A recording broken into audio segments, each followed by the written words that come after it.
Double crack this time. No more wine for your boy. Cohesion. Back to the Modelos. Good call. Well, welcome back, everybody, to the Ballon Drunks. Got a really exciting show today. A lot to catch up on in the Premier League. We got some relegation check-in, title race check-in. We're going to do a little special segment looking at transfer signings, which ones we liked, we didn't like so far this year. Get into some trivia. Real exciting show. Absolutely. We had a lot of matches to go over, so a lot of changes in the table. A lot of teams playing 2 matches, so I'm excited to get going. Let's do it. All right. So starting off with our beginning of the show drinks. First checking in on Pick'ems. I finally had a good week at Pick'ems. Hey, I'm really excited. Cheers to you. Best week of the season. It only took 33 weeks, but you hit your stride. Cheers to you. I was picking up notes throughout the whole season. I was just biding my time, waiting for the right week to strike. Finally got it right. So I had eight correct picks out of 13 games, but I got 2 exact, and one of them was my bonus. So I got 180 points.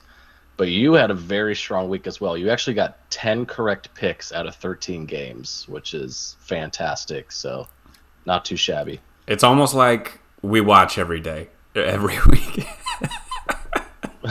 Finally, it looks like we're getting better. Yeah, it took a while. We were struggling. Yes. Even though we were watching at the beginning. Yeah, it's finally paying off. So trying to close in on that number 1 spot. I'm close. Then switch it over to fantasy. Austin had a very strong week. He tied for second place. I once again finished last. I've given up on my fantasy season. I'm over this shit. I'm terrible at it. And I'm going to drink. There you go. I think there was a red card, but I can't remember now. There were so many matches. Was there one? I didn't see any when I went back and looked. Okay, so no drinks for the red card.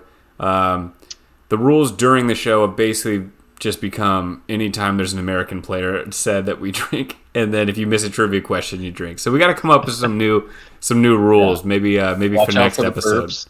Huh? That's basically the three rules we're going after right now. So. Yeah.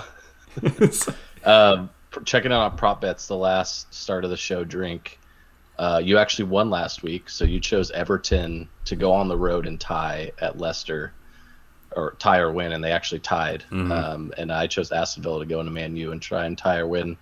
So I'll drink to that. Good choice. Thank you. All right. So the first game of the week you want to talk about is Man City, right? Yeah, we got I think the headline news is talking about the title race, so we can get right into it. Man City actually had 2 different games this week. They're one of the teams with doubleheader over the weekend and then midweek. So start off in the weekend, they took on Fulham. Pretty tight game, to be honest. I don't know if you had a chance to watch the highlights. Yeah. I thought Fulham made a good account of themselves. But Man City did win, and then they also won again midweek at West Ham. So to take a commanding lead, now technically 1 point up in the title race over Arsenal, but with a game still in hand, so potentially up to 4 points up once they get through that makeup game. Exactly. And looking ahead, so their next Premier League matches, Leeds, that's a W. Everton, that's got to be a W. And then their tough stretch, they hit Chelsea, Brighton, Brentford, United. Oh, United's in the FA Cup. So yeah, those are their last 3. So a little tougher, but they might even have sealed it by that point. Who knows if Arsenal can keep up. So they could seal it after this next weekend when we look at Arsenal's next game coming up. Exactly. So. And it would be important for them if they did seal it, because next week they have Champions League leg 1 against Real Madrid. So they're going to be focused on that. And then they have the FA Cup final the beginning of June. So they're going to want to wrap up the season so they can focus on those trophies for sure. Yep. Yeah, we talked about a lot of games in their schedule, so they're going to have to get creative with their lineups, probably prioritize one of these things over the other. It will be interesting to see if it does come down to it. Yeah, Do you I hope prioritize so. Premier League or Champions League? I don't know. So I that'll hope be it interesting does. dynamic to see. I think they'll just win every game and not even worry about it. But yeah, but so that's Man City putting themselves in the position to win the league. Secondary to that is their forward, Erling Haaland, new player of the season. He's got to be. Might even be player of the season. First year in the Premier League. Gets the scoring title in 33 weeks. 5 games in hand, and he's got this single season scoring title. Unbelievable. And he missed a couple games. Yeah, I think he's got 35 goals in 31 matches. Which is crazy. He's definitely he could hit 40 easily. Yeah. Yeah, some of these games, Leeds coming up, some of the couple games we mentioned before the tough home stretch, you easily see him putting in 3-4 goals of those games if he's playing the whole time. Do you think they rest him at all? That's the only question. Is like, okay, he got the title. Does Pep maybe say, "Hey, save yourself against Leeds. We'll crush them with Alvarez, and then you just get ready for Champions League"? I see that happening. Yeah, I don't know. It'll be interesting. I want to see him just get as many as possible because it's amazing to watch. I mean, he's young enough where he could play. I don't think you need to be too concerned with him playing those extra minutes, but yeah, I agree. I think he'll play most, but they'll definitely do some resting in there. I think. But you can see they rested De Bruyne, which I think is smart. He didn't play that last match against West Ham, and I like that. Giving him the Klay Thompson treatment, rest on back-to-backs. Yeah, exactly. And then just come out and score 30. That's all they need. Yep. All right, cool. On the flip side of that, we did mention Fulham. I just want to pour one out for Fulham because our boy Tim Ream, broken arm. Please come back next year. Bowing my head in solidarity. And then they also lost Pereira, which is a huge loss too. And on top of that, oh my gosh, brain fart. What's the forward's name? Mitrovic is still out at least 1 or 2 more games. Yeah, he's still out. 8-game ban, so he's not back yet. They lost 2 big players. They're just broken. They're poor Fulham. They were doing so well. It's unfortunate to see him kind of slip at the end of the season, but still a great year for him no matter what. But yeah, I mean, that you can't take away that first half of the season where they were fantastic. We talked about it before when the suspensions and stuff started happening, somebody's injuries.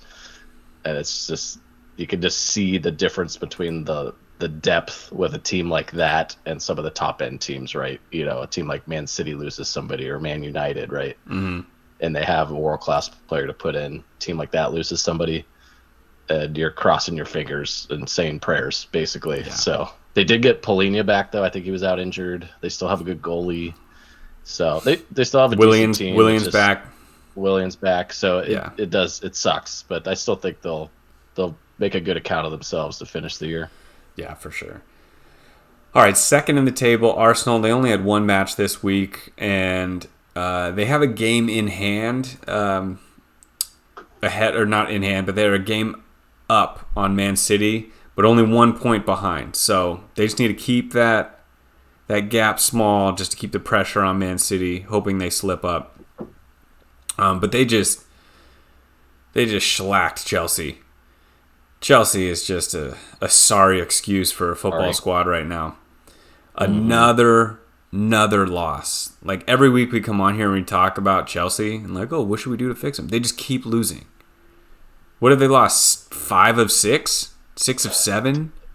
I don't know. I don't have it in front of me, but I saw some post, and it wasn't just about Chelsea, but it was like Frank Lampard's last 20 games in charge of a team, and I swear to God, it was like something like 15 losses, 4 draws, and a win. It was something crazy like that. Just I like Frank Lampard, and he finally put out a more cohesive lineup this week. Yeah, but he was rolling out some garbage lineups. Like, I don't know what he was doing. If he was like pissed off that he got fired before at Chelsea, and he's like, you know what, fuck these guys. I'm gonna just turn the screws on him. I don't know, but he was putting Conte up at like attacking mid. It was I don't know, man. It's just it's that's what's it's so confusing about is like the fact that you can't look at it and like understand what he's trying to do tells you a lot, right? That you're like, does he have any idea what's going on, or is there just absolutely no cohesion with this team? And he just doesn't know what to do. He's just throwing darts at a board and just putting the lineup out there. I think it's a little of both. Like. I think it's a little of both. There's definitely no cohesion with the team. There's definitely no confidence with the team. I mean, it makes sense. A lot of them have not played together. But their main problem, they've been pretty solid in the back. Their main problem has been scoring goals. So it makes no sense to be playing N'Golo Kante at like a number 10 role and like Conor Gallagher next to him. It's just you need something. It hasn't made any sense. They have just been in a free fall, and it is crazy to watch. Yeah. Very, very unexpected with the spending. So they're going to be, I think, the number one, team to watch in the offseason. What are they going to do? What type of coach are they going to bring in? Is it going to be Pochettino? What moves are they going to make? They're the team to watch, I feel like, because they got to do something dramatic, even with all the crazy moves they already made. They have so many players. We'll get into it later as far as the signings go because they had so many. But they can't keep all those guys. It just would make no sense. So who's staying? Who's leaving? Are they bringing anybody else in? I mean, it's just a full-on shit show over there. And right now, definitely, they are 12th in the table. 12th. Bad. They are tied with Bournemouth on points. Let that sink in. Wolves is right behind them. So, yeah. Not a good look. Not good. But jumping back over to Arsenal, though, so obviously coming off of a very depressing game against Man City, I think they really showed well in this game. A good bounce-back game against a tough opponent.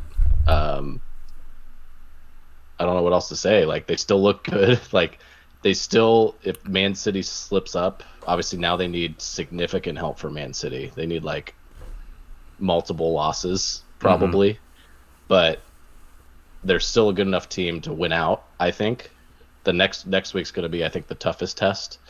But they could still be putting pressure on here. And if it gets down to those last couple games and it's not over and done with for Man City, they would still be a team I'd be a little bit scared of if I had them running behind me.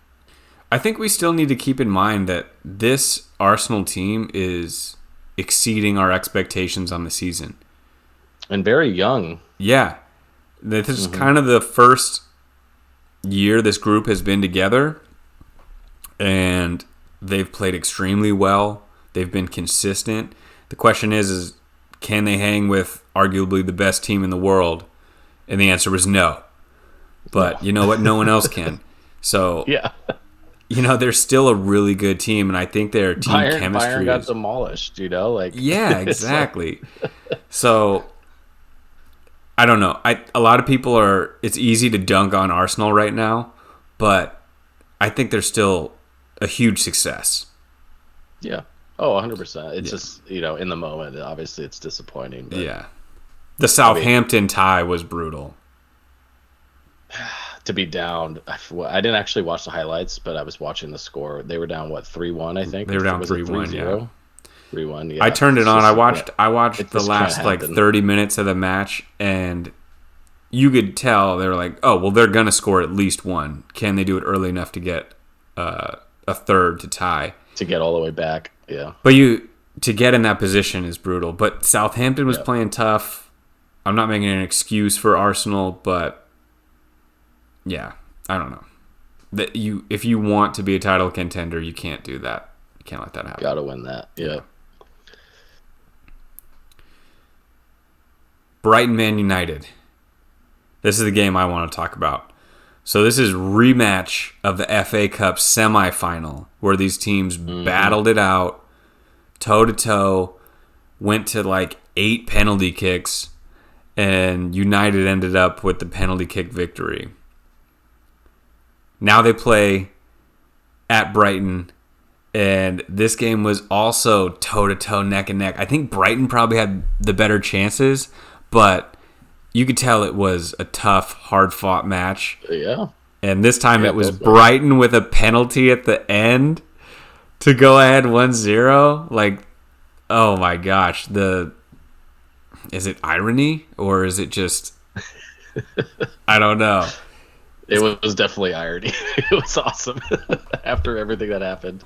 Redemption. I absolutely love this game. This was... I think I always call it out when there's like games. I remember doing it a few times this season, but whenever there's a game that to me just like epitomizes the Premier League, I love just like calling it out. Like this was it. Like it was just such a high level of soccer being played. So intense, players getting in each other's faces, physical, high skill level, creating chances. Both teams, like those games where both teams could have won, right? Where it's just neck and neck.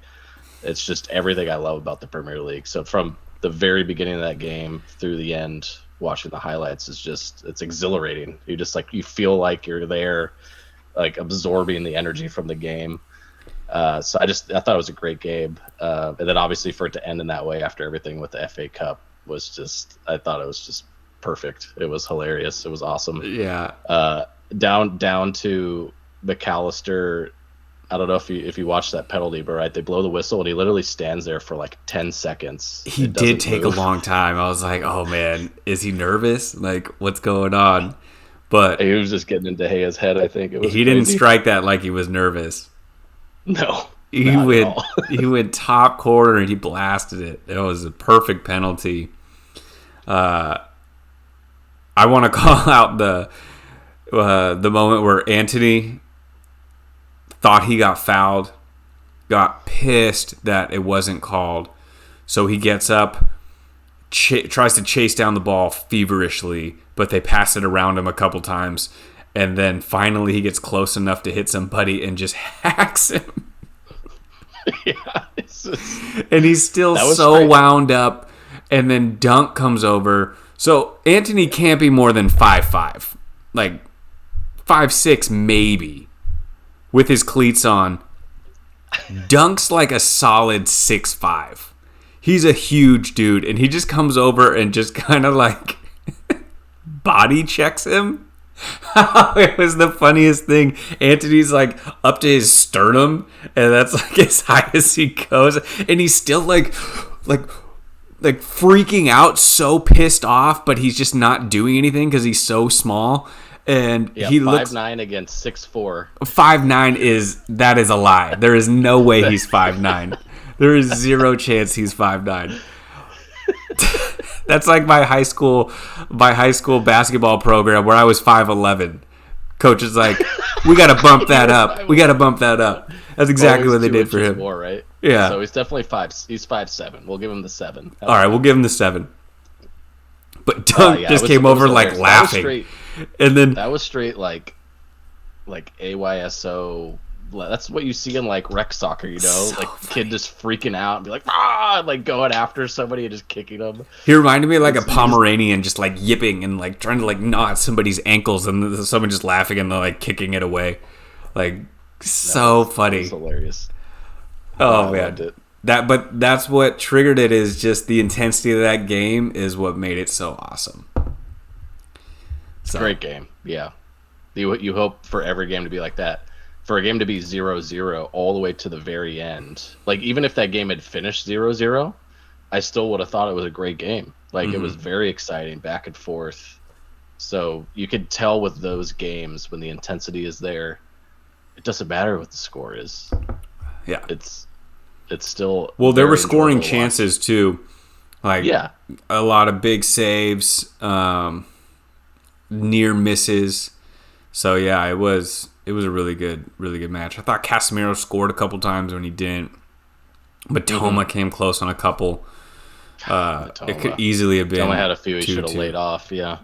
Yeah, there was one he definitely should have laid off, but he's been on a heater lately, so Yeah. yeah.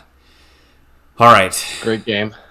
So So on the other end of the table, so we talked about the top end, the teams fighting for the title, fighting for Europe. But at the other end, very exciting race going on in the relegation zone. And not just the relegation zone, it's basically the bottom third of the table yeah. is the relegation zone right now. So a lot of action this weekend, a lot of teams losing. So darkening their chances at the end of the season. So the teams at the bottom, I'll just go through real quick the results. So Southampton at the bottom of the table, they lost. Everton and Leicester tied. So Everton's still sitting in 19th ahead of Southampton. 5 points up on Southampton. Things are looking pretty tough for Southampton. Yeah. But Everton's still only 1 point behind Nottingham, who lost as well. Above them is Leeds. Leeds had a tough game against Bournemouth. They got beat down pretty bad. Really bad. So Bournemouth, as you were saying, has now moved up into the range where they're tied with Chelsea, which is crazy. In 12th. Bournemouth has won 4 out of 5, by the way. Yeah, they're on a heater right now. And then rounding out the sort of bottom tier teams is Wolves and West Ham. So West Ham lost 2 over this last week. They were one of the teams with a doubleheader. Tough game, obviously, against Man City. Yeah. Can't expect to win that. So kind of expected, but they lost now their games in hand. They're only 4 points up off of 18th place right now. And then Wolves. Oh, sorry, I jumped you there. Sorry, and then lastly, Wolves absolutely destroyed by Brighton. I didn't actually watch the highlights for that game, but I just checked the score and it was like 5 or 6-0. And Brighton didn't even play all their guys. Damn. So things are looking pretty grim down there for a lot of these teams. There isn't really one stepping up besides Bournemouth. I would say all the other teams are kind of in this struggle, treading water zone. So it's definitely going to continue to be very intense. Well, I think we're at the point now, so all the teams on the bottom have 4 matches left. I think Wolves are safe. They're at 37 points. I don't see all those teams getting to 37 and Wolves not getting a point the rest of the way. Getting 3 out of 4 wins. Yeah. Okay. Yeah. So I think they're safe. I think West Ham is safe at 34. I think now it's whittled down to 5 teams. Leicester, Leeds, and Nottingham all with 30. Everton 29. Southampton 24.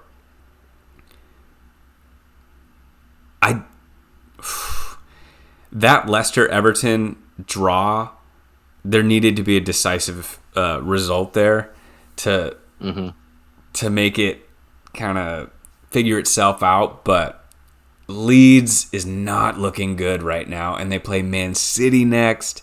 It's just Team America is just falling apart, and I hate to say it, but since Jesse Marsch left, 4 losses and a draw in the last 5. Pretty bad. I think there's been a lot of teams that have fired their coach, and guess what? Results haven't really changed. So, I don't know. I feel like Leeds still has the talent to not get relegated. However, they're just playing so poorly right now, and they miss Adams badly. Badly. They should still... They're obviously, judging by the way I'm talking, I want them to stay up. But, man, do they have a tough run left. They have Man City, as we mentioned. No chance they win that match at Man City. Then they have Newcastle at home. Then they go on the road to West Ham. This is their best chance to win, a road match at West Ham. And then they have Tottenham at home to close out the year. Those are tough. Those are tough matches. Maybe their only hope is that Tottenham is just completely given up and just like, you know what, we're throwing in the towel. Because I could see that happening, but they need at least a couple points to stay ahead, I think. So yeah, some of these teams have some rough ends. Like what you mentioned, West Ham's safe, but I think they have to go on the road to Man U. I think like some of these teams still have some tough games left where it's going to be hard to get any points out of them. Yeah. So definitely time to pay more attention to that. We get into the last 4 games.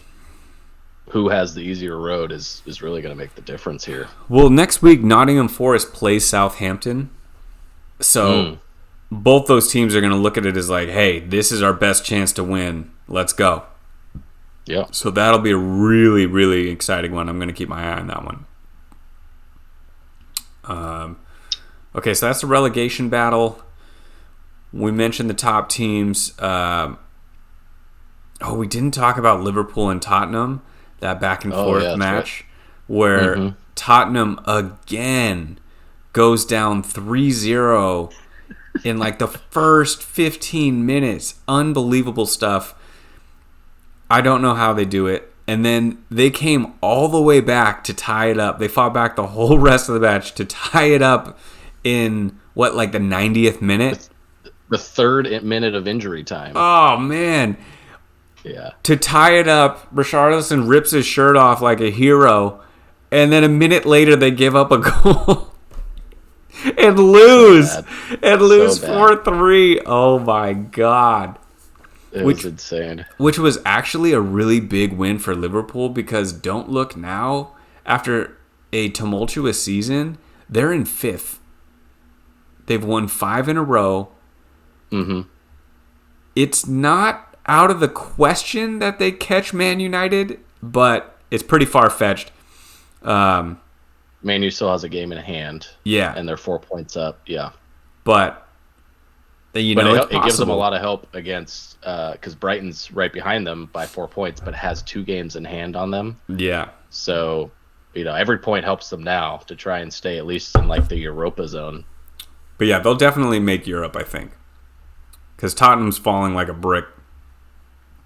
My God, Jesus, them and Chelsea are just in shambles right now.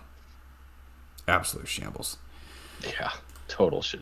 Chelsea has 39 points. It's crazy. Yeah. 39 points. So bad, dude. So bad. They have half as many points as Arsenal and Man City. I went through and counted all their goals on the season because I was just like, God, they can't score. They cannot score. They have, 31 goals in 33 matches. I'll say it again. 31 goals in 33 matches. They're averaging less than 1 goal a match. It's not what you expect out of Chelsea. They scored 3 goals twice this season, and they were like in October, back to back, and then they haven't done it since. It's crazy. Absolutely crazy. Fulham has scored 14 more goals than them. I mean, the only teams that have scored fewer Crystal goals... Palace has scored 4 more goals than them. Yeah, the only team... Bournemouth has scored 5 more goals than them. Yeah. The only teams that have scored fewer goals than them. Wolves, and then Everton and Southampton and Nottingham Forest, the 3 worst teams in the league. Crazy. Unbelievable. With that roster. It's like just unheard of.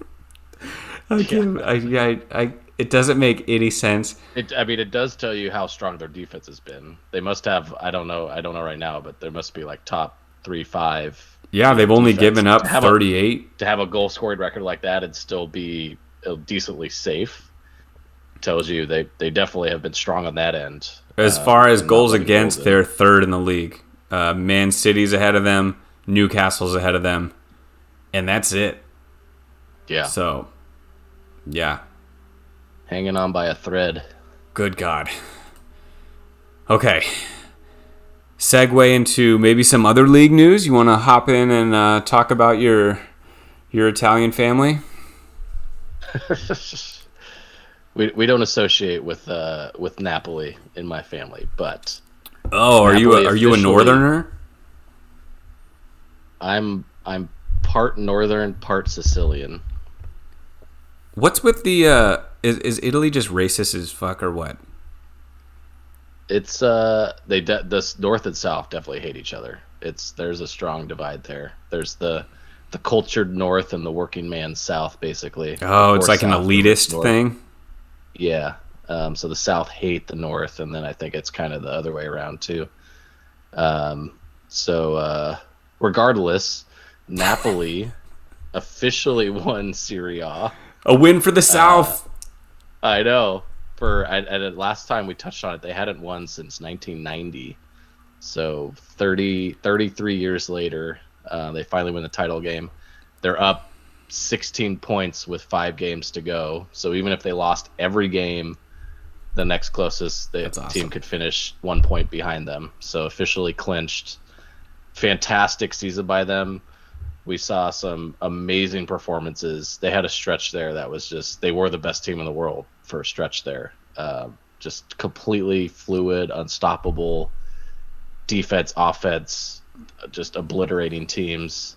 They've had some more shaky results lately, but definitely a great season, if you look at it on the whole. So congrats to Napoli, taking the title away from the North. I'm sure they'll be back to try and steal it back next season, but definitely time to celebrate down there. Yeah, cheers to Napoli. They definitely did it in style. The way they played, you said fluid, that's a great way to put it. Really free-flowing. Really like anti-Italian, like old school Italian. It wasn't really like that. It was a little more modern, and it was really exciting. I liked watching their matches, and at the beginning of the year was just, they were not on my radar whatsoever, and then they were just so hot coming out of the gates that started watching them here. They started dominating even Champions League, and then it was like, oh, okay, like this team's for real. I hadn't watched their forward before. He impressed me. So yeah, he's really good. Fantastic season by them. All right, this next bit of news I broke to you, but I can't really speak much on it other than U.S. Soccer has hired Matt Crocker, who was the director of football operations at Southampton, to essentially be the director of football operations for U.S. Soccer. What this means for us, I have no fucking clue. But I'm hoping that, ironically, they're last place in the Premier League, but I did like some of the signings that they made in the transfer window. He clearly has had a job at the top level. Yeah. That's about all I can say. That's all I'm hoping for, is that he brings some legitimacy and something outside of like our little incestuous bubble of U.S. coaches and executives. So former players. Yeah, exactly. It's exactly what I was going to say. It's great to have somebody that has experience from the best league in the world. Doesn't matter whether or not you're at the top or bottom of the table in that league. To be in that league, you gain so much experience and knowledge and know how to run a team and run a really good team. It's one of the 20th best teams in England, right? So it doesn't matter if you're bottom of the Premier League. You're still one of the best teams in the country, in the best league in the world. So I think he's just going to bring a lot of that mentality that you learn from being in a league like that, doing things in a legitimate, professional European soccer type of way. Like you said, not falling back on our laurels of, it's just Americans doing things their own way and not trying to do things like everybody else. He's going to bring, I think, experience that's going to let us do things in the proper way moving forward. So I think it's a good hire to bring in somebody like that. I don't really know him. Yeah. I think he did make some good, exciting signings. Hopefully he can be a good recruiter for some of the players out there that could play for the U.S. and are trying to decide which country to play for. So hopefully he's got some fingers into the academies and the potential players out there that he can kind of pull on and bring towards the U.S. So I'm hopeful. I'm happy to hear it's not just some traditional American guy that's from the MLS. Yep. The general manager from whatever. Somewhere in the Northeast. Chicago Fire, or whatever. It's like, no, let's get somebody that's legit. Yeah, someone from Philly or Jersey or something. Like, God damn it. Yeah, so hopes are raised. All right, this next bit of news. is in the French league, where Messi took a trip to Saudi Arabia in the middle of the week, didn't tell his team, just said, I'm Messi, I'm going to go and do what I want. So he did. He came back to a bunch of pissed off PSG fans, and he was suspended by his team for leaving without notifying them. And it's pretty clear at this point that he is not coming back to PSG. And then the sidebar story of this is, for some reason, the fans also went over to Neymar's house. There's video of a bunch of fans, probably like 50 to 60 fans outside his house chanting, "Get out, Neymar, get out." And which is pretty messed up. Dude. I mean, I think they were just like, you know what? Messi's out of here. Let's just, while we're at it, let's get Neymar out of here. This guy sucks. He's been killing us. Let's start over. Yeah. So they went over to Neymar's house all riled up and told him to get out as well. So crazy times at PSG too. Crazy. Yeah. So I mean, most of what I've seen is I mean, there's two directions Messi can go. He can go back to Barcelona, or he could make a move to another league, right? He could go to Saudi Arabia, he could go to MLS. Most of what I'm seeing is talking about him going back to Barcelona and trying to create sort of a new team around him for these last few years that he's got left. I think I would be really excited for that. I think he should do that. I don't think he should have ever been at PSG, really. I don't think it was a good fit.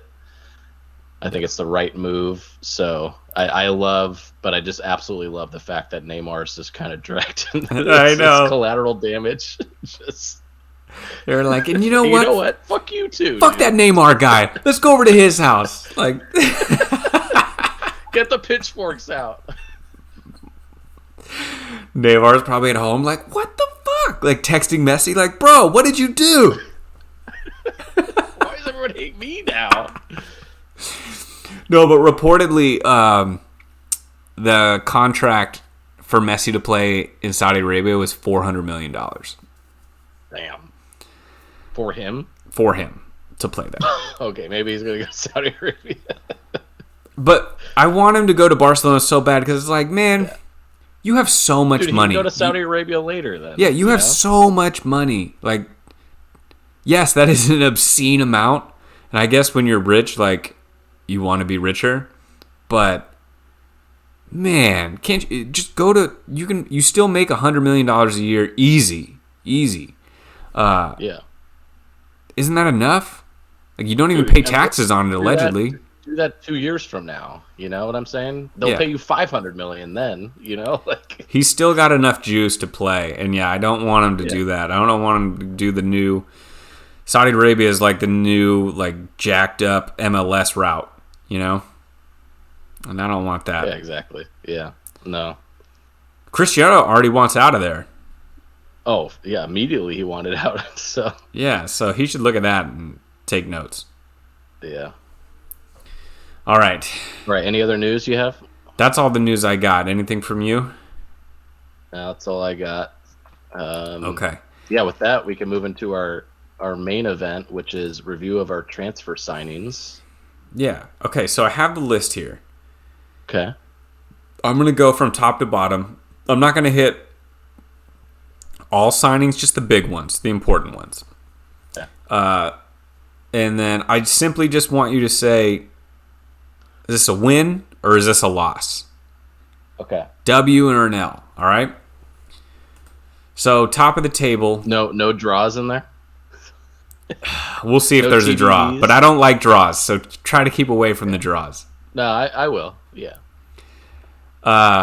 So top of the table, this is going back to the January transfer window. So we have 3 months under our belt, give or take, depending on when the transfer went through. So Man City, I just want to call out, was surprisingly quiet in the transfer window. They didn't bring on really anyone of note. And you look now, smart move. They kept their team intact. Chemistry's great. They're playing well together. They're at the top of the table. Boom. All right. Next on the list is Arsenal. They did make a couple moves. So just to clarify real quick before you get into Arsenal, are we just talking about transfers from the January window or Yes. to start? Okay. Yes. All right. This is just from the January window. So Arsenal brought in Leandro Trossard from Brighton. £27 million. Oh. W or an L? You want to say draw, don't you? You want to say draw. It's a W. Okay. Explain. W. He's a great player, great to have on the team. So that's the thing with some of these high-end teams, right? They're going to bring in players that should be starting, right, and playing if they were in any team besides the top 5, top 6, right? Doesn't mean they're not a good player. Doesn't mean it wasn't a good move by the team, even if they're not playing or starting a lot of the games. Yeah. He's great insurance for that. Say they had taken an injury to Saka or Martinelli or somebody like that, right? Great person to have. So I think it was a smart signing. I call it a win, even if he hasn't played that much. Yeah, I agree. It's a W. Because also, even if he doesn't start, they can bring him in the last 20 minutes if they need a spark and a goal, and he can provide that. Off the bench. Mm-hmm. All right.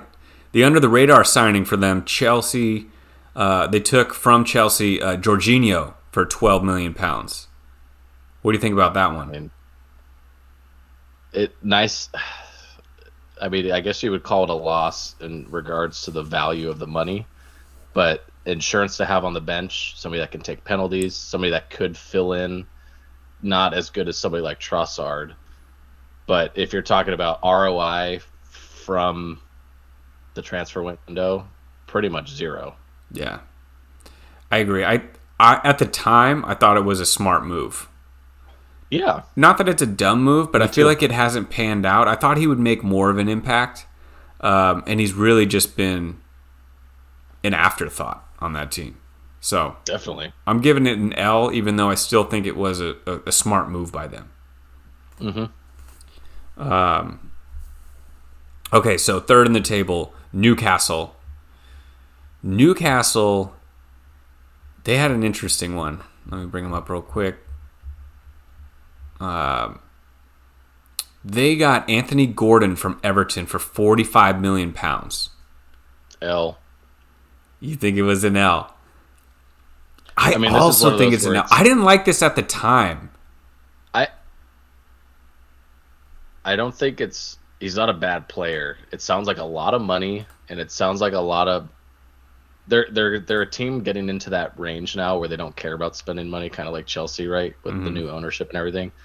But it just feels like they're still in this transition period of like we're going from buying the good players to buying the great players, and to me it just seems like next off season or next season they're probably going to be buying somebody in the same position that's even better than him. So why go buy him for $45 million?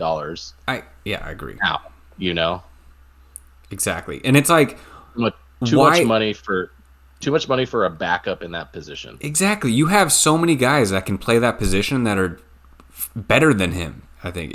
Yeah. Sure, he may be good down the road, but I don't know. It was a weird signing to me. I didn't like it. So L for me.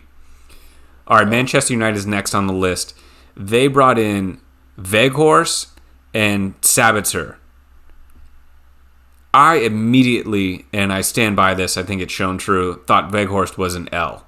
Didn't understand it when it happened. And I think now we're seeing, as he's not playing as much as he did at the beginning, that he just was not a good pickup for this team. Sorry, I'll let you go in a second, but I just want real quick. I think Sabitzer was a W. I think he was a good addition to an aged midfield just to help secure it up a little bit with those injuries they had. Yeah. I think Wakehorse is an L. I want so bad to say it's not. I think seeing him play on the team, I can tell he's such a team player and he cares so much. He's the type of guy I would want to play with. Yeah. Like I would want him on my team, right?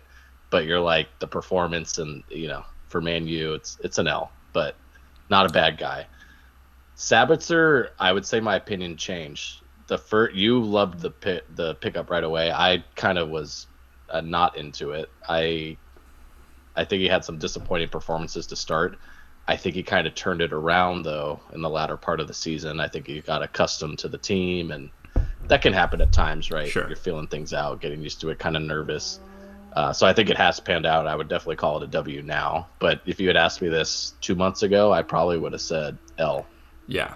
Yeah, and there is that transition period for a lot of teams, so yeah. But I thought it was a smart move. Okay, Liverpool, 5th on the table. They brought in Cody Gakpo. Now this one, they brought him in for $45 million, by the way. Okay. Initially, I thought, huge L. What are they doing? This is clearly a World Cup, like, price shot through the roof because he scored 3 goals in the World Cup type of scenario. And when he came in, he did kind of suck.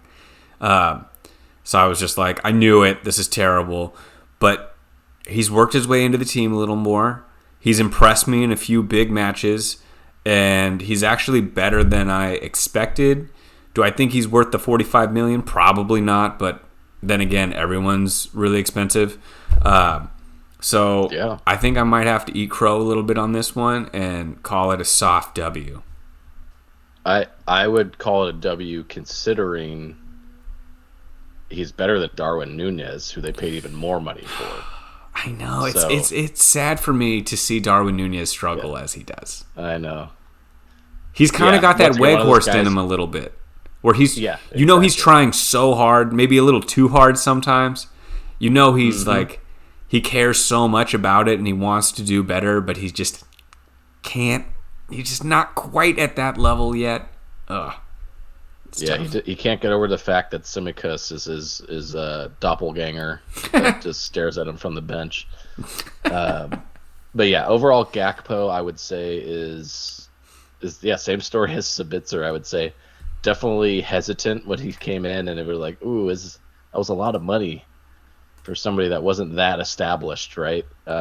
But he's got the skill. That's what you could tell. Like as he played more and got more games under his belt, it's like, okay, he actually like has the talent of somebody that potentially should be worth that much money, right? Maybe he doesn't always show it, but much more than like you were comparing him to Weghorst, right? It's like he actually has the skill and talent to be on a team like that. He just needs to find a way to be consistent. Yeah, agreed. Okay, I'm skipping over Brighton, and we're going to Tottenham. Okay. The only real player, they brought in Danjuma. We can skip him, I feel like. I think Pedro Porro is the only one to call out here because he's in the mix. Big L. Sick-ass goal, by the way, though, that he had. Did you see his goal over the weekend?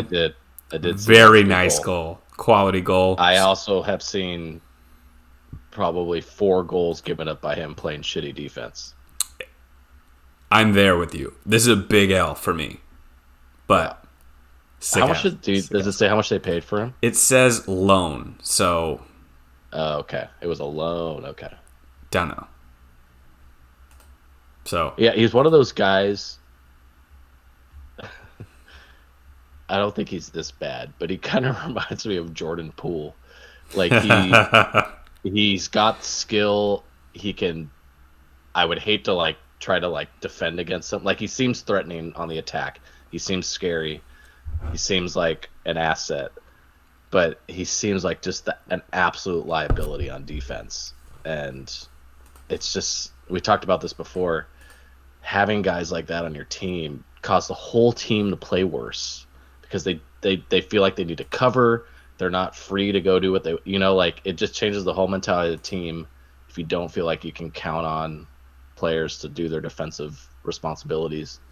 So overall, I feel like if you look at Tottenham before he was there and after, they were better before.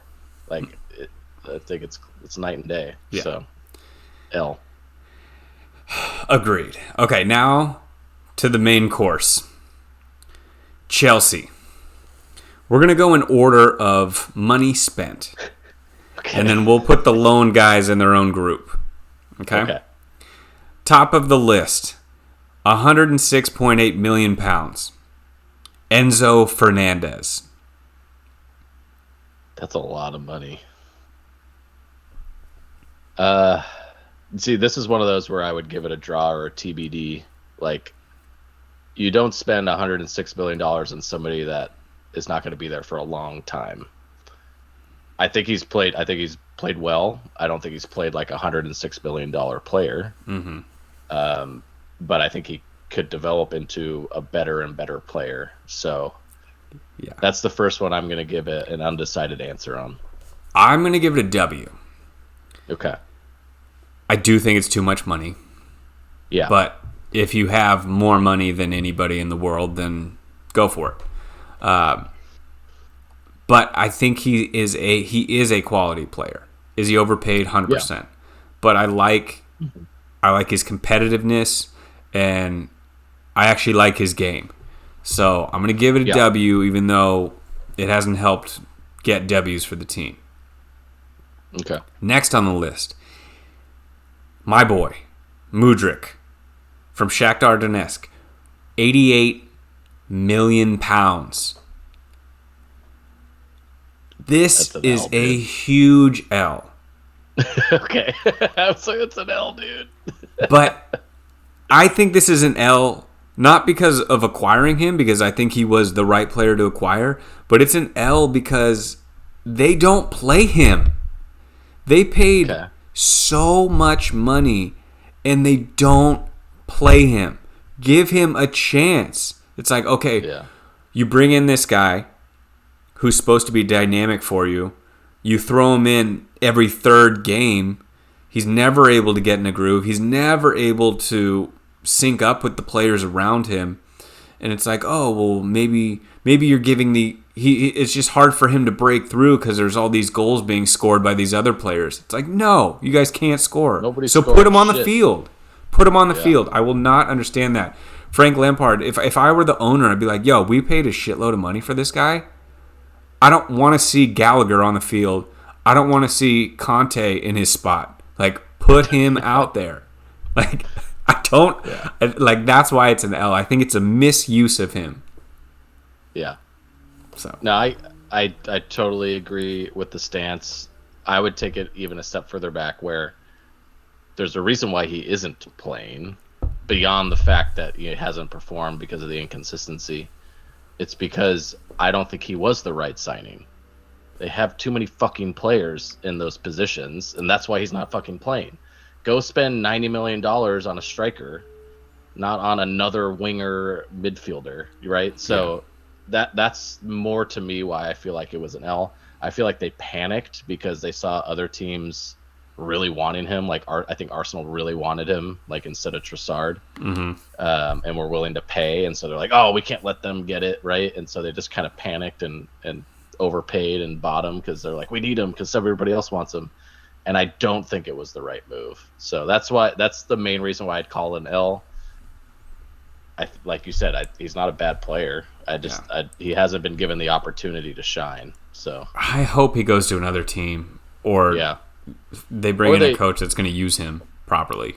You know, if they clean shop in the off season, which they have to, cut off 3-4 of those players that take those minutes away. Yeah, it could still become a W. So I think so. But as of right now, it's an L. I haven't sold my stock. I'm still majority shareholder for Mudryk. Okay. Yeah, you're still on Mudryk Island. 100%. Got a little bungalow on the beach there. Yeah. We had a little storm pass through, but clear skies are coming. All right. Wait so for summertime. On here it says undisclosed, but I think it was somewhere around 80 million for Fofana. Yeah. I'm just gonna real quick W for Fofana. Like we talked about, their defense has been solid. I think he's a big reason why. Obviously Silva, but I like his tenacity. And I think at the beginning it was a little rocky, but I think he is a good player. Again, we can go into the overpriced range of this because he's certainly overpriced, but I think he's a solid player. I wouldn't want to release him if I was Chelsea GM. Agreed. Yeah, I'll reluctantly give it a W because he is still so young and dynamic, athletic. He has a lot of potential, right? So I don't. Obviously, this season he hasn't panned out to what he was paid for, but there's enough that we've seen to say this is a good investment for the future. He obviously was hurt for a while, after he came to Chelsea. I forget what happened. He pulled his hamstring or something. So he was out for a good stretch of time there. So I still feel like he's still getting into it. We've seen him more frequently the last couple months. I'll give it a W. Okay. All right. 29 million pounds. Noni Madueke. I can never say his name right. Madueke, who scored a goal today or yesterday, or whenever that match was. To be honest, I've barely seen him, so I would call it an L. Yeah, I have no. Agreed. If I haven't seen him at all, it means this is the first match I've seen him start. Value to the team. Yeah, I'll give an L on that one. They have other couple guys that haven't played, so those are 2 L's right there. And then the other big one is João Felix on loan. I think this is a huge L. Well, I guess it depends how much they paid. I agree that it was smart to loan and not transfer him. Yeah. I like what he brought to the table as a loan. It's just one of those guys, man. Can't finish. He can't finish. On a team that needs finishers. It's the same thing like with Mudryk. It's not what they needed, know? So it's like, I would call it an L from that perspective. Any other team bringing him in as a second striker, right, or as like a creation player, I would have called it a W. Like, I feel like he has done that part of the game, but it's not what they needed, and it didn't translate to success, so it's an L. 100% it's an L. I just feel like João Felix, his entire career, everyone thinks he's in a tier above where he actually is. You know what I mean? Mm-hmm. Like, he's a fine player, but everyone considers him to be a great player, an amazing prospect. Yeah. And I just don't see it. No. Agreed 100%. It's like the total victim of overhyping at such a young age. Like, he was so overhyped and overpaid for. Mm-hmm. You can't know at that age. Yeah.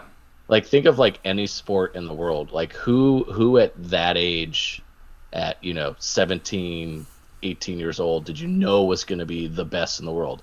Yeah. The only person I can think of is LeBron James. Like, who else? There's no one. I mean, Messi was young. Maybe Messi. Rooney was a stud at like 16, and he panned out. But you're right. There's so many more even those guys, flameouts. It wasn't like these are going to be the best play. This is like they weren't getting paid the type of money that João Felix got paid for at that age. And he's still riding the wave of that. And I feel like he's still looked at ahead of where he should be. Like, even in the World Cup this year, it's like, why isn't Leao playing? Like, oh my God, dude. How do you not play this guy? And you look at it in the Champions League now, and it's like, he's destroying people. He's single-handedly carrying his team to the semis of the Champions League. And he couldn't get on the field for the World Cup because of João Felix? Get the fuck out of here. Insane, man. Yeah. So, Chelsea, ton of money spent. Overall, fat L. But I do like a couple of the players in there, as mentioned. Let's see if there's any other notables I want to call out for some of the smaller teams. Leeds, this is a fun one. They brought in our boy, McKinney. I'm drinking for that one. Drink.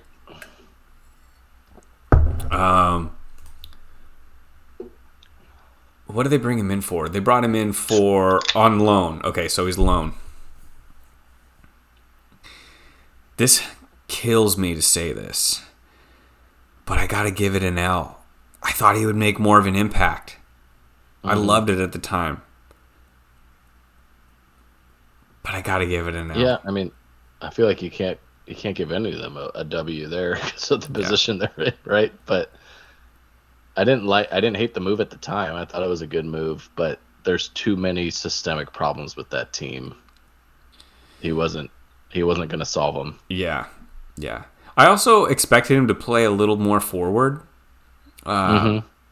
And maybe with the Adams injury is part of it, where now he's kind of he's playing so far back, and I think his best assets are when he's closer to goal. Yeah. So it's kind of a bummer for him, but I hope he stays. I hope they stay up, and I hope he stays. But I could easily see it going the other way. They get relegated. They don't want to keep him, and he goes back to Juve or wherever he ends up. So, yep. Cross my fingers. Yeah. Okay. All right, so those are all the big ones that I had. Do you want to segue into some trivia questions? Yeah, that sounds good. Yeah, I can go first if you get yours ready. So I went with trivia themed around Arsenal and Man City's title chase, basically. Nice. So just a few questions here. I thought it'd be fun to ask you. So first off, in the Premier League history, so if you recall, the Premier League started in 1992. So this is the 31st year of the Premier League, I believe. Which of the two teams has more titles?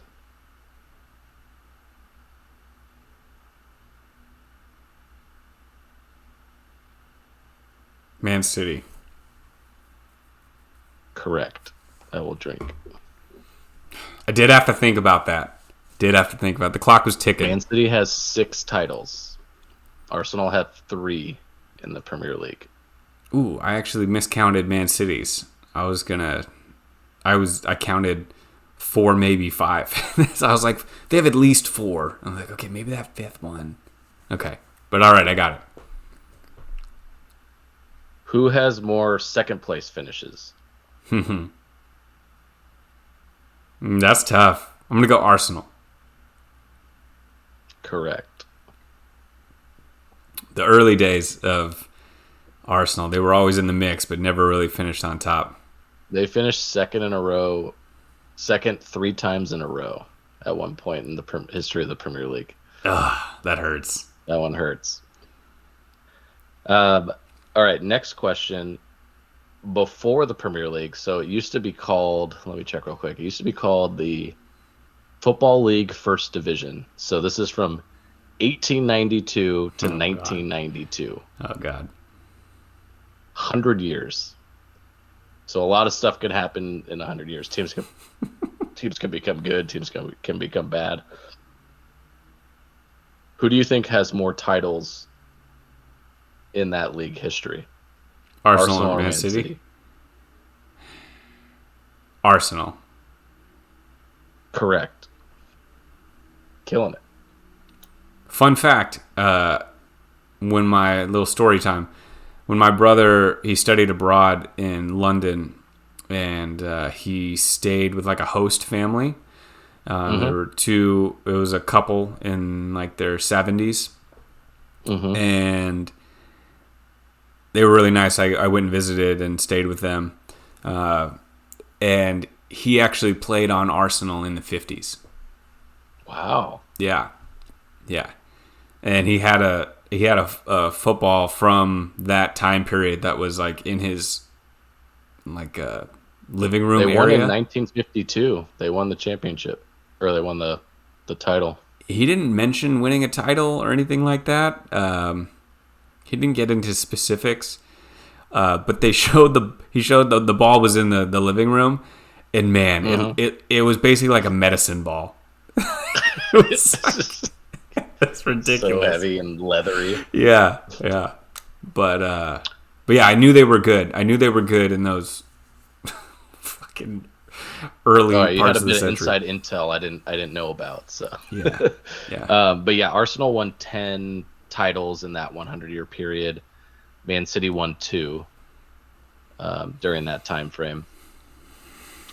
All right, so Man City, this will be my last question here. So Man City is currently, not counting this season, on a streak of 5 seasons in a row of finishing first or second. They won in 2017-18, won in 2018-19, second in 19-20, won in 2021, and won in 21-22. Is that the best streak in the history of the Premier League?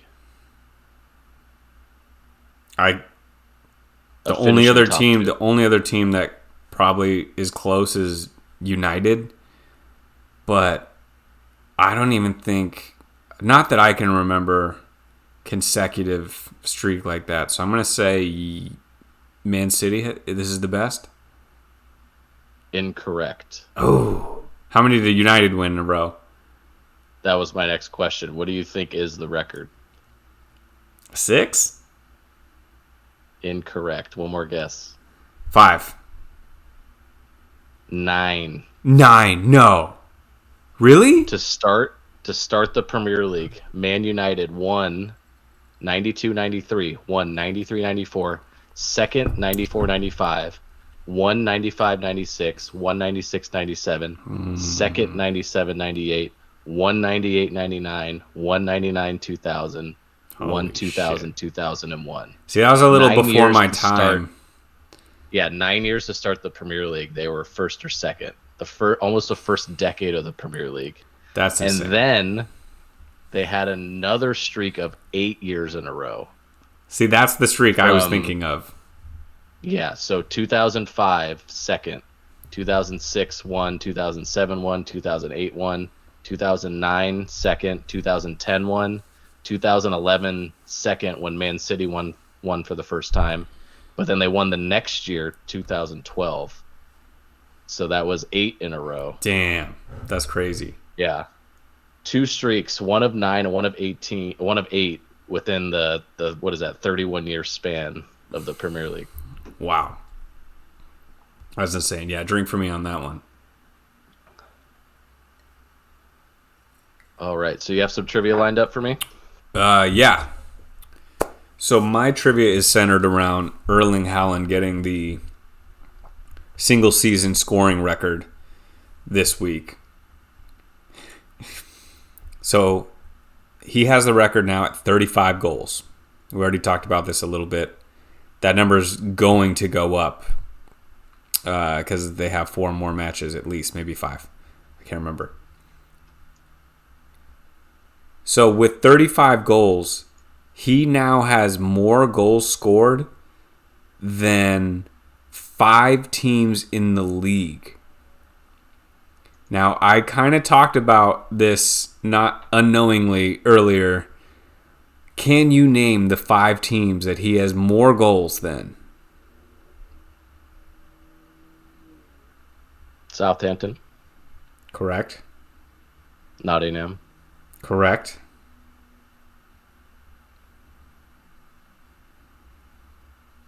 Oh. Wolves. Correct.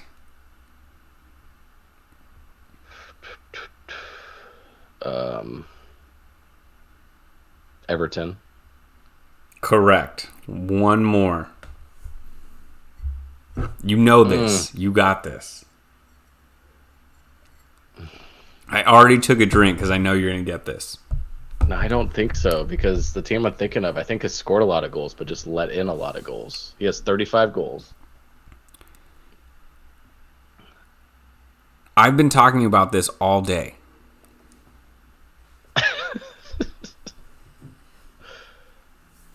Chelsea. It's Chelsea. Thank you. Okay. I was like, God damn, you weren't listening at all. all. At the table, I was like, Leicester has enough goals to beat him, right? Chelsea only has 31 goals on the year. He has 35. Right. Yeah. I needed a bit of a nudge there. I appreciate it. Okay. So, Chelsea. Oh my God, now I'm thinking Chelsea. Erling Haaland, 35 goals. There are 2 players that he passed who had 34. Okay. I'll give you a hint. Both players, well, one was in the 93-94 season, one was in the 94-95 season, so the same era. Oh, wow. Can you name these 2 players? Shearer? Correct. Damn.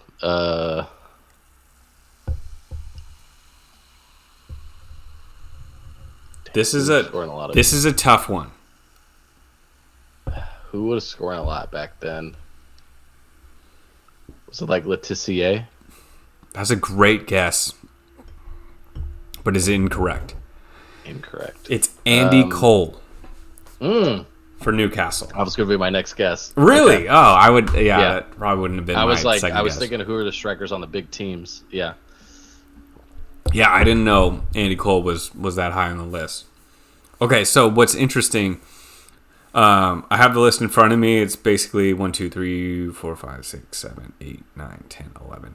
The top 12 goal-scoring seasons with ties in there.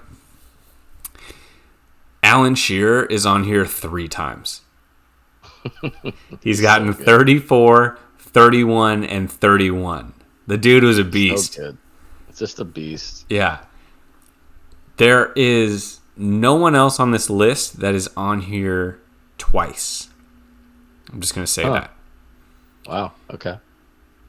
There are 1, 2, 3, 4 active players on this list. Now, these 4 active players are not in the Premier League. Well, 2 of them are in the Premier League. 2 of them are not in the Premier League, but still playing. This is the list of what? Top 10? Single season scoring records. How long is the list? Top 10? Top 12. Top 12. Can you name the 2 Salah? active? Salah's one. Can you name the other one that's still playing in the Premier League? Salah had Kane. 32 in 18. Kane had 30 same season. Okay. Now, these other 2 active players are not in the Premier League anymore. They both had 31 goals.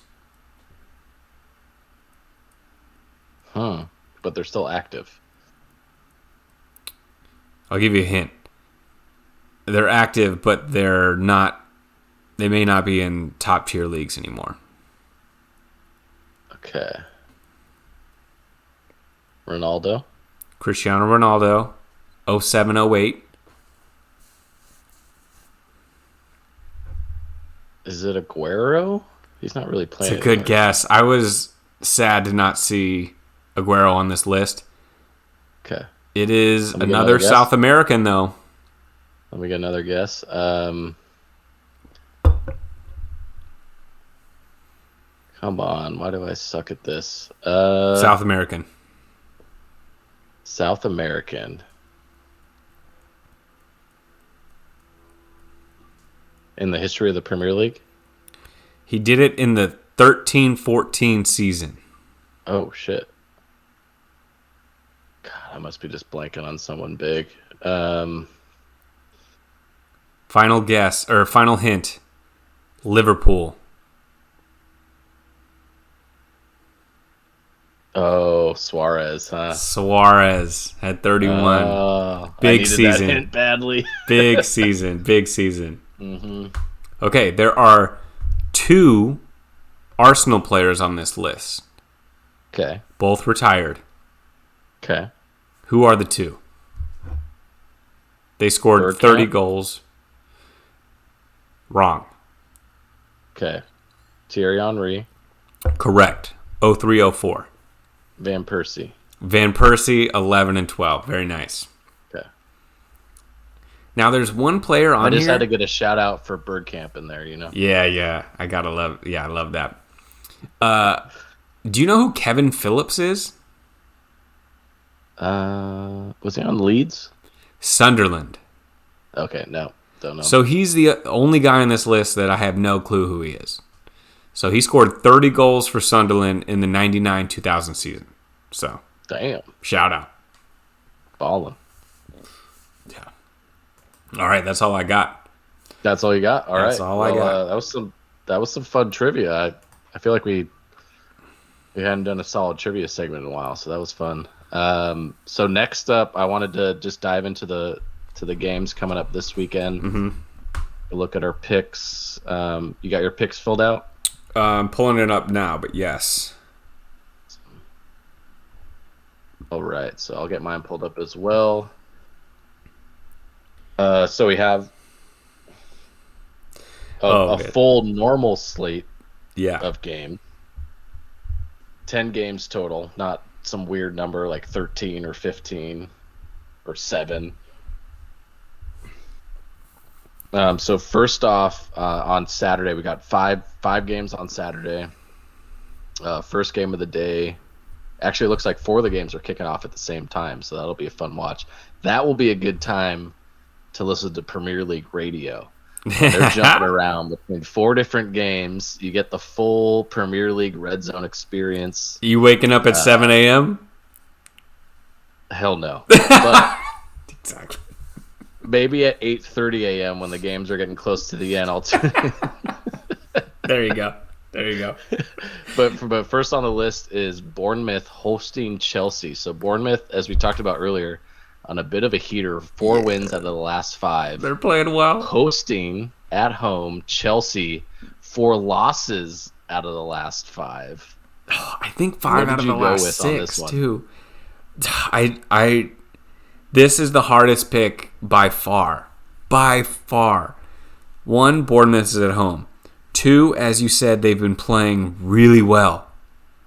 3, Chelsea is just dog shit right now. So I feel horrible that I put Chelsea winning 1-0. What am I doing? I can't believe it. I went Chelsea 2-1. Same story here.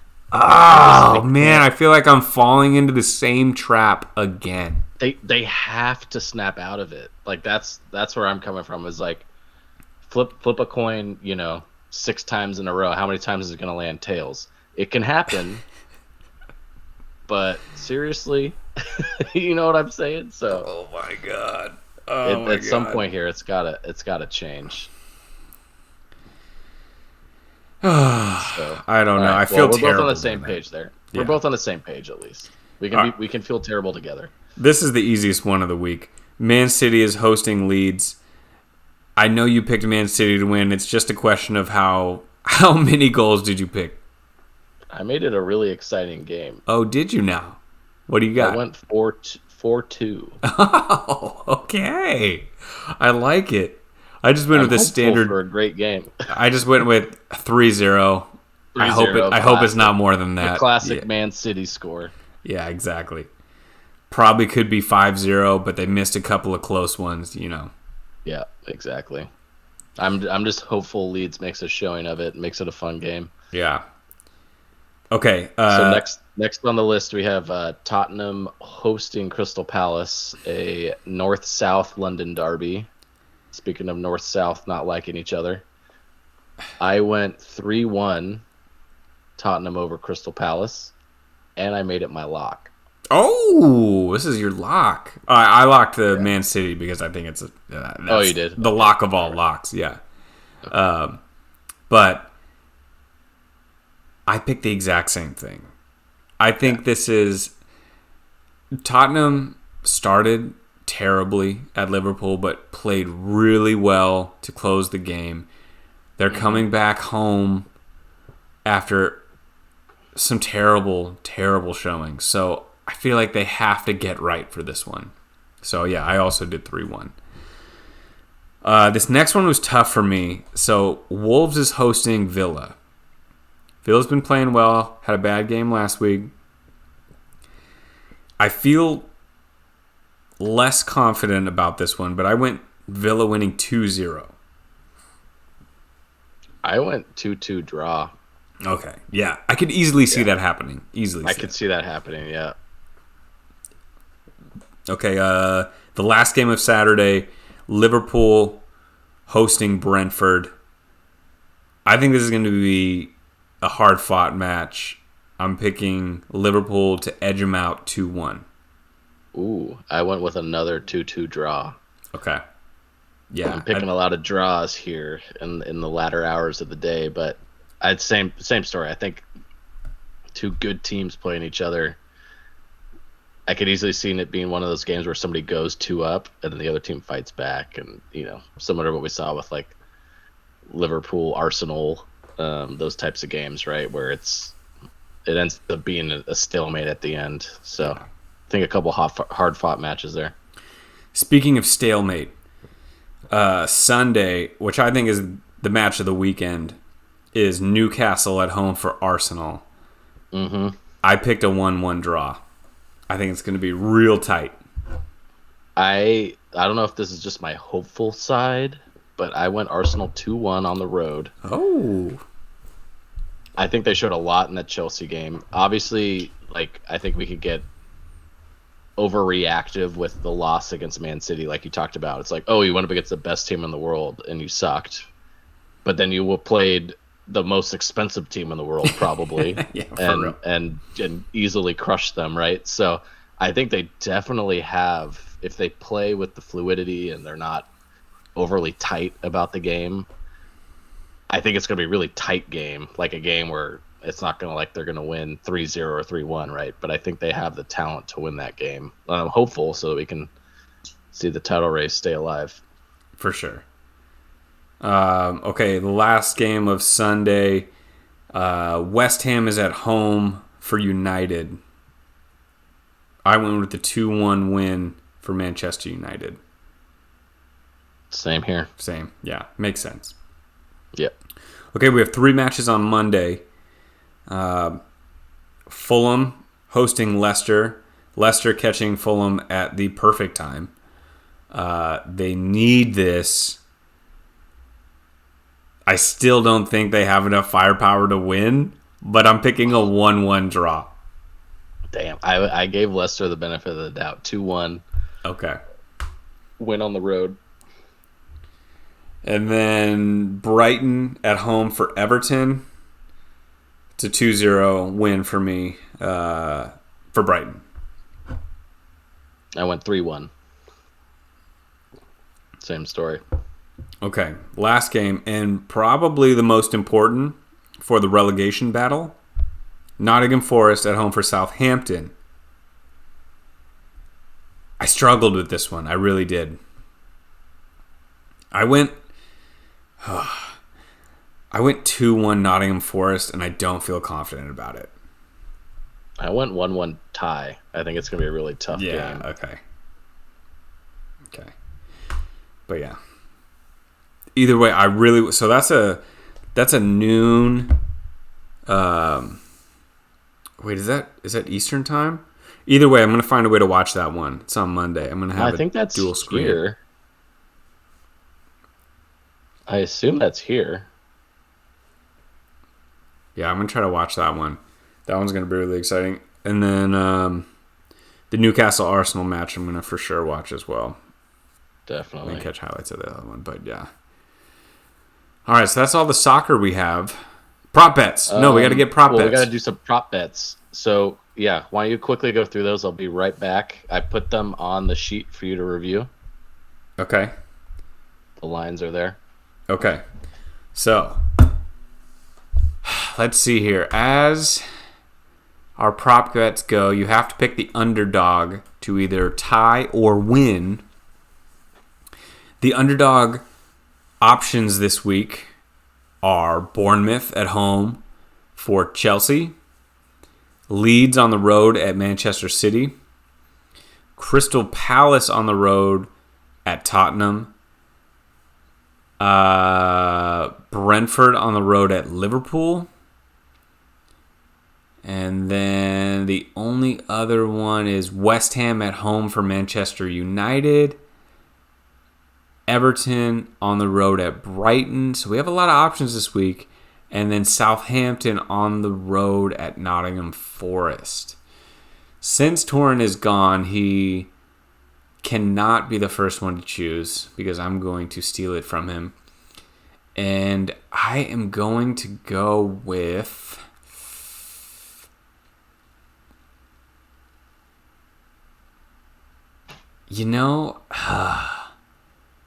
I didn't pick this as far as my picks that we just went through, but I am going to go with Southampton as my underdog prop bet of the week. on the road at Nottingham All right. Forest. Nice pick. Do you need me to go through the underdogs for you? No, I'm looking at them right now. I think that's probably the best pick. There were a lot of options. Yeah, there were. There was one other that I was debating between. See if you pick it.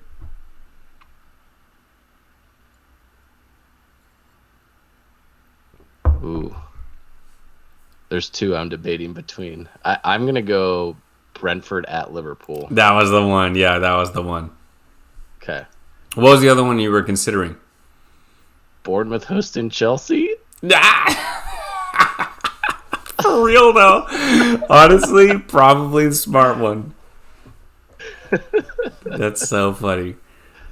Yeah, I didn't... Right, so you just quickly, so you picked Southampton at Nottingham. Okay. Correct. Okay. All right, well, looking forward to the weekend. Some great matches on the way. Real quick before we sign off, vibe check. Warriors, Lakers. How you feeling? Ooh. I mean, what a crazy game tonight. I was cautiously optimistic after game one. Obviously, everyone was like, the Warriors made so many threes and they still lost. But they literally had 5 times fewer free throws. They played defense like shit to lose game one. And even with all that, they still almost won. Like, it was, for a game offensively, sure, like, people just look at the threes and they're like, oh, they played so good. But I didn't feel like they actually played very well as a team. The defensive side was just atrocious. To then have a game like today with just an absolute, complete destruction. No show from the Lakers. Obviously, the first half was close. The first half was close. The first quarter was close, I would say. The first quarter was nerve-wracking for a Warriors fan because the Lakers were the better team in the first quarter. Yeah, no, you still have the nerves as you're watching that first quarter, right? You're like, oh, like, you going after, I mean, but to be honest, it was kind of the attitude I had was like, it's going to be tough every quarter of every game in this series, right? It's like every game you're not going to feel like you're winning or losing. That was the mindset I had, after the end of the first quarter. It was like, damn, everything's going to be like this. You're never going to feel like you're in control and going to win a game.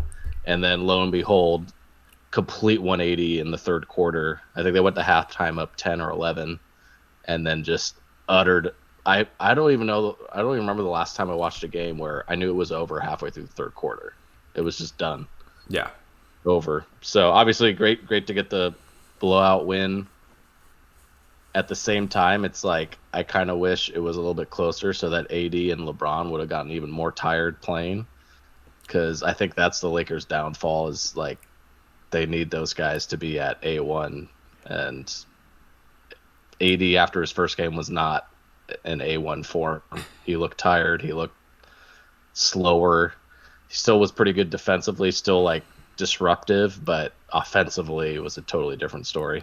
Yeah. So definitely. I'm definitely feeling more confident, obviously, than after game one. But going into the series, I felt optimistic. I think it's a tough mismatch for the Warriors, but they can adjust and they can give a lot of problems to the Lakers if they keep running on them, tire them out, keep shooting on them. These drives and kicks and dishes, you're going to find a way to find holes. So yeah. What I don't understand is why doesn't Kuminga play at all? Kerr doesn't put him in for a single minute. He put him in at the end when it was 30 points and there was no one left in that was a starter. Like, yeah. Why doesn't he play Kuminga? He's playing Jermichael Green, who played well, by the way. He had a good game. Well. Yeah, definitely. I definitely give him props. It's hard to say for sure. I feel like Kerr is a coach that errs towards defense first, right? Like that. What governs his leash is not like, look at Poole as an example. That was exactly what I was thinking of. Then why does Poole get so many minutes? They need a ball handler. Kuminga's just, that's why they want Steph to not be the primary ball handler. They want him to get rest. They want him to run off ball. So I understand that move. I understand why he plays. He's still so infuriating and frustrating. Like so many times today, I was just like, "Poole, you suck." Like he made some of the most juvenile mistakes that you see in literally, I'm not exaggerating, like elementary school, middle school shit that like going over someone's back where they're taking a jump shot, like just stuff. It's just like, dude, just there was one. Stop doing whatever you're doing. I can't remember who he was guarding, but he was guarding someone in the corner, and that person passed to like the elbow. And then just made a back cut down the baseline, and Poole did not move. He just looked to where the pass went, and then his player ran right past him. Easy pass, dunk, onto the next play. Like seriously, it was probably the worst case of ball watching I've ever seen. Oh my God, just atrocious defense. And on the flip side, he goes on offense and he's a goddamn liability. He's like, oh, I'm supposed to be Steph now because Steph's out of the game. Let me throw up some crazy-ass shot that has no chance of going in. Like, oh, my God, I wish he played less. I did like... It's frustrating. It's frustrating because we know he's better than that. Like, that's the first part. We saw last year, like, there was still some of this stuff last year. He's never been good at defense. But his offense was good enough in the past where it could offset the bad defense. Yeah. He was so dangerous. Like he would cut in, drag defenders, create space for people. He could finish he was so good at like finishing at the rim last year, and he misses every time now. Yeah. Like he probably not even that, 3/4 of the time he misses when he goes for those like reverse layups and stuff. Yeah. And so it's just a total 180 from last year, which is really frustrating. When Steph is out of the game, I think they should, I know he's rusty, but I think they should really force Wiggins to initiate the offense. I feel like Wiggins didn't play that much today. I was really I was like, what's going on? Where's Wiggins? And this obviously same with Looney, but I guess Looney had something going on. I guess he was sick. Yeah. Yeah. But there was these stretches where they had these lineups and obviously it was working, right? But it was like, where's Wiggins? Like get him in there. Yeah. Like he's so dynamic and such a problem. But I feel like today showed if the game is called fairly, the Warriors are the better team. Oh, man. Fantastic. Yeah, Lakers get a lot of calls. But I will say trust me, I hate the Lakers. And I think they get way too many calls. Having said that, they're always going to get more free throws than the Warriors because they take it to the rim more than the Warriors do. And I agree 100,000%. They should always have at least twice as many free throws as the Warriors. They should never have 5 times as many free throws as the Warriors, is what happened in Game 1. Yeah. That should never happen. Yeah. So whether or not the Warriors have taken 53s many times and had well over 20 free throws. So everyone's like, oh, they took 53s. What do you expect? I expect at least 20 free throws. That's what they averaged. They averaged a ton of threes a game. There was a lot of no calls in that game that were pretty upsetting. They averaged 20 free throws a game. They should not be shooting 6 free throws in a playoff game. So that's all I have to say about that. You got to be happy with Moody, though. Moody, this is the best I've seen Moody. And I was like, okay, I get it now. Because the Warriors for years have been like, oh, we love this guy Moody. We got to keep him. We can't trade him. Like, blah, blah. I was like, dude, he doesn't even play. Like, fucking trade him and get whatever you can for him. This is the first time where I was like, okay, I see it. Yeah. And maybe this is the series where he's playing and Kuminga's not. Because he's got some size. And the Lakers are a big, big team. So you need all the help you can get. And if he can play like he did tonight, I think you guys have a good shot. Yeah. No, I'm feeling much better. I still think it's going to be a really tough series. Playing in LA is going to be really, really tough. I'm still cautiously optimistic. Like I said, I feel like we're the better coached team. I feel like we're a deeper team outside of like the top two guys, you know? Like if for any reason LeBron or AD go down, it's over. But obviously same story with Steph on the Warriors, but I feel like we can put in more players than the Lakers and have a good impact. I'm excited. The games have been, obviously this game was a bit different, but I expect the games in LA to be really exciting. So that'll be fun. On the flip side, though, same story's been going on for your team. Really, really tough first game, just like for the Warriors. That was pretty depressing. And then the same story, big rebound in the second game. Yeah. So where are your thoughts at these days? It's a problem and not a problem at the same time. And let me explain. I think the Celtics are the most talented team remaining in the East. Maybe actually, no, I think they're probably the most talented team top to bottom in the league remaining. Having said that, I think that they think that. So they went into that game against Philly like, oh, Embiid's not playing? We got this. Like, we can just do our thing. They played amazing on offense, but they played absolutely no defense. It was like 66 to 60-something at halftime. It was just no defense whatsoever. And I think they just kind of put it into cruise control, and Harden was making everything. Melton was like 5 for 5 for threes in the first half. Like, Philly was hitting everything because our defense just wasn't there. I feel like we were just going through the motions, expecting to win because we were the better team. And you just can't do that. You can't do that against a playoff caliber team. I don't care who's on the floor. And I think in the second game, they obviously had more incentive to play harder, and they did. I still think they're going to win the series. Yeah. And I just think it's going to be longer than they expect. I think the players are like, oh, we got this. We fucking got this.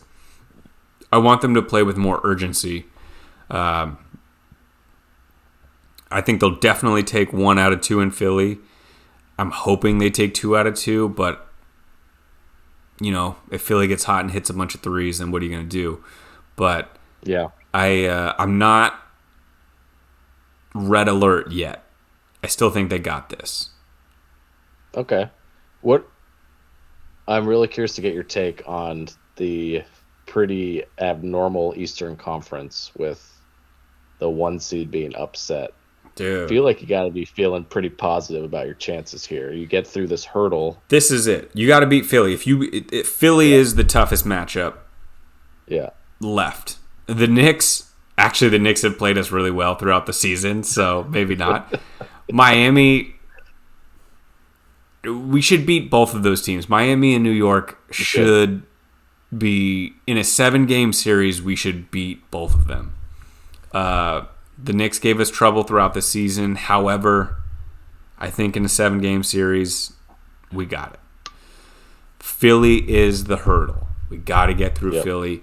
I think that the coach is younger than us. I think he's like 33. He's 33, yeah. Joe Mazzulla. He played at Missouri. I remember him. I remember watching him play. He's a first-year coach, and I think it shows that he's a first-year coach. Like, he throws lineups out there, and I'm like, dude, what are you doing? Like, why is Grant Williams playing this much? Like, where's Derek White? Like, I feel like people were getting on him because Al Horford was guarding James Harden at the end of the game, and it's like, yeah, why do you have Al Horford in there when their tallest player is like 6'7"? Like, you don't need Al Horford. And there's a little truth to that. I just feel like he makes some weird decisions that I don't agree with. But the coach can only be so much to blame. The players need to take responsibility because they are better than Philly. So I think we're not a perfect team. We're flawed, but I think we're less flawed than the teams remaining in the East. Yeah. No, I think things are looking great. Setting up great for you guys. Obviously, getting through this Philly trip will be a hurdle. So yeah, we'll honestly, so far Denver's looking the best, and the Suns don't. I don't think they have it, man. They don't have enough. Yeah. If honestly, Jokic is on, it's just like, and Murray, it's too much. It's too much for him. I think Lakers and Warriors are gonna. I feel like that series just has to go 7. Yeah, it just has to. I hate that because of the stress involved, but it feels like it. Doesn't it? Yeah. Game 3 will tell the story because Game 1 to go the way it did, like the Warriors were quote unquote in the position the Lakers were and fought all the way back to tie it with whatever it was, a minute left. Versus today where the Lakers are just like, that's it, throw in the towel. Obviously they already had a win on the road, but I don't know. Game 3 is gonna, I think, really swing the series. So, dude, you'll appreciate this. This will light a fire under you. So I'm in this stupid text thread with 3 Lakers fans. Okay. And they were taking a victory lap. See what they were saying about today. They were taking a victory lap before the game today, and it was like top 3 defenders in the playoffs this year based on whatever the metric was, like points per possession or per 100 possessions or whatever. It was number 1 Vanderbilt, number 3 AD, and number 4 LeBron. And they were like, I knew we were going to be just juggernauts on defense because of this team. And I was like, dude, LeBron was guarding fucking Dylan Brooks, like Roddy and Tillman. Like, yeah, his numbers are going to be good. You're fucking taking a victory lap on that sorry-ass Memphis team you had to go through. Like, get the fuck out of here. Oh, my God. It was driving me nuts. Driving me nuts. Yeah. Oh, man. So we can't have the Lakers win. I am rooting for the Warriors so hard. I know. I feel your pain. I'm surrounded by Lakers fans myself, so I hear about it constantly. They keep texting Lakers Celtics final. The NBA wants it. I think it might happen. And I'm like, please make it happen because we'll beat the shit out of you. Yeah, dude. You guys would destroy the Lakers. I hope that happens, like, just for that. But there's no way the Lakers get beyond Denver. And I feel like the Warriors have a chance to get past Denver. They do. They have a chance. It'll be really tough. But, the Lakers, on paper, are a harder matchup than Denver for the Warriors. Yeah. So getting through that, it'll feel like, oh, we got a real chance against Denver now, right? So, yeah, it feels like it's going to have been so much harder for whatever team. Well, if the Lakers or Warriors makes it out of the West, they're going to have had, the Warriors especially, going to have had a really fucking tough road to get to the final and then have to play a final against the Celtics to beat like the 8th seed Heat in the Eastern Conference final or some shit. I know, so right? It's gonna be tough. The Heat, dude, the 8th seed. Oh my God. These playoffs have been the craziest of all time. It's been great. All time. We have an 8 seed, 8 seed going through, a 7 seed going through, a 6 seed going through. Just craziness, absolute chaos, which never happens in the NBA. Never.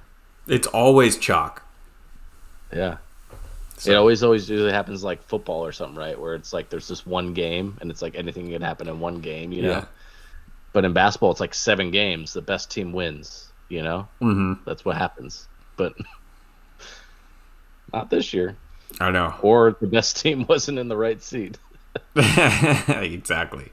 Yeah, I was so bummed. I mean, it was cool to see the Warriors and the Kings because that series was so good. So good. Best first round series I've ever seen. The Kings could have played the Lakers and we could have played Memphis. Yeah, I wish you guys would have met the Kings later in the playoffs. Yeah.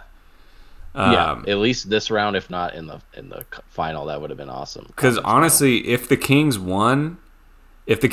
had beaten you, I think they would have rolled over the Lakers. I think they are a tougher matchup for the Lakers than you guys are. Yeah, I think so too.